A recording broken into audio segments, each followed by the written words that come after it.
fellow deviants. My name's Jenna. And I'm Ashes. Welcome to eSpot. But before we get started, make sure to hit that subscribe button, that little bell icon, to get notified every time we post something new. And with that, let's get started. Netflix has revealed the chapter titles for all 8 episodes of the season of The Witcher. The titles were revealed in a thread on Twitter, and they were accompanied by lines of text that make up a poem. With the title and a line of poem attached to each one, it seems like a mini synopsis of that episode. We'll learn what the poem is and what it means come December 20th, 2019, when the show launches. Google Stadia launched November 19th, but it is off to a rocky start. The service seemed like it was taking us into the future when it was announced, giving its wide variety of features, such as letting us play on any device or instantly jumping into a game. In reality, however, Google Stadia is missing more than half of the functionality Google initially promised. Despite the issue it's facing, it does make game streaming look good, and it is commendable. With the Google Stadia games look almost as good as they do from gaming PCs. Many games are rendered as 1080p and then upscaled to 4K. As of now, Google Stadia delivers the highest fidelity graphics and lowest input lag of any game streaming service. Final Fantasy XIV may be coming to PlayStation 5. During a fan event in the UK, Final Fantasy XIV director Naoki Yoshida referred to a PlayStation 5 version of this hit MMORPG. Yoshida reportedly said developers were hard at work on Final Fantasy XIV on PS5, while Square Enix, however, seems a bit more coy about this and was not a confirmation. Square Enix has been working on Final Fantasy since 2010 and launched the well-received title Realm Reborn in 2013. Since then, 3 expansions have released, each one of those better than the last. Even if it's not a confirmation of an official version of the game in the works, the game's director seemed very interested in bringing Final Fantasy XIV into Sony's next-gen consoles.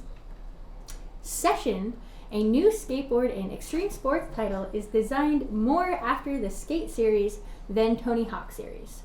Though Tony Hawk games did blaze a path for extreme sports in pop culture, including gaming, Session is designed after the realism introduced in Skate.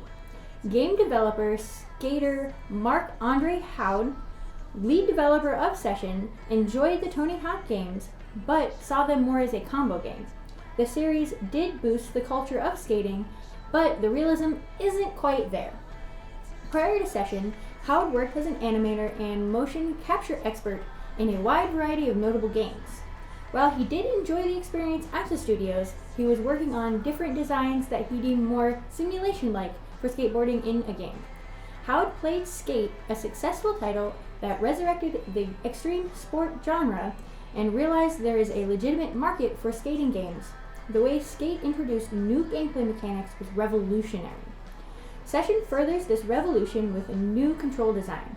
While difficult at first, it's going against design advanced. It does imitate the control of a skateboard and starts a new era of skateboard simulation games. Sounds cool. I remember playing skateboarding games when I was younger. It was great. Razer's latest Blade Pro 17 offers a glimpse into the future of gaming laptops. It's one of the few to have a 17.3-inch 4K touchscreen with a 120 Hz refresh rate. This combination of screen specs is hard to find in a standalone monitor, let alone integrated into a gaming laptop. With this, you can get the best visual quality and high refresh rate makes your content move more fluidly across the screen. The screen isn't the only fancy thing about it, though. It has an Intel i7 9th generation hexa-core processor and a 16 GB of RAM.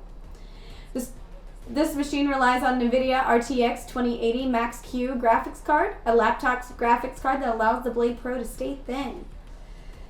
For such a slim laptop, 19.9mm thick, it's packed with ports including an SD card reader. The price is set at $3,699, which is not cheap by any means, but this Blade Pro certainly is going to be a beast.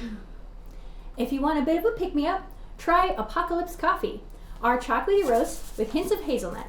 Reach us through our website if you'd like to pick up a bag. Well, that's all we have for today. We really hope you enjoyed this episode of eSpot. Don't forget to check out our other amazing content like Paul's Curious Corner of Controversy, and even stop by the Devious Eye website and preview what we have coming up in the near future.